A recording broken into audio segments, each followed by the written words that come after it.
The last thing I really want to hammer down here on this first part, and then I want to get into the battle map and strategy of how you guys are going to take back the majority. The border. So we've talked a little bit about this already. It's totally out of control. All he did was, when Biden came in, he opened the door. Right. And he just ripped up everything Trump did. He didn't just open the door. He hung a welcome sign and encouraged you to come. But remember what happens when you do that. You don't just get people illegally coming. You empower cartels. There's going to be human trafficking. There's going to be deaths. And then, speaking back to China, where does fentanyl come from? From China. It has increased in America by more than 300%.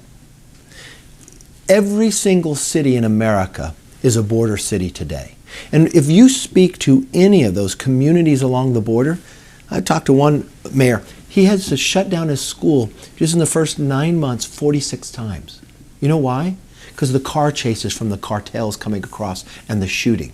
The kids in the school. You talk to the ranchers where they're getting either grandkids kidnapped or their houses burnt down, right? Because they want a free run across. Then we find that this president, he's tying the hands of the border agents that are working overtime to try to protect us. He's encouraging people to come here illegally. And then what we found is that he lies to the American public. When finally the American public sees those hundreds of thousands of people under the bridges, you got a secretary who says we're going to send them back, but they lie to the American public. We find out months later that they flew them all different places in America, no one being tested for COVID. But he's saying Americans can't go out because of COVID. And then the dirty little secret here, the part that scares me the most, a number of our members went down to the border. And we went down very early once the administration changed this behavior and these policies. When I was there, I was speaking to a border agent just there in El Paso. And he told me that they're seeing more drugs than they've ever seen, that they're catching people on the terrorist watch list.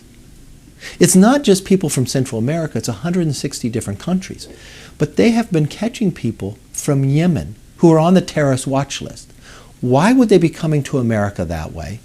What do they have planned for America? And the fear I have now with what has happened in Afghanistan, people know how to come here and they come from all other countries. This is a real threat to America.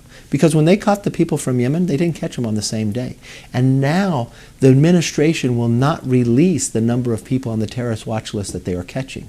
And when I first brought this forward at the press conference, a Democrat on the other side of the aisle said I was lying. And you know what's interesting? That Democrat sits on the Intel committee. And that Democrat never apologized or did anything about it now. So if they knowingly have this information, and the administration does, they need to put a stop because you need to protect America. And the interesting part, here's President Biden has been in elected office for more than 40 years, right?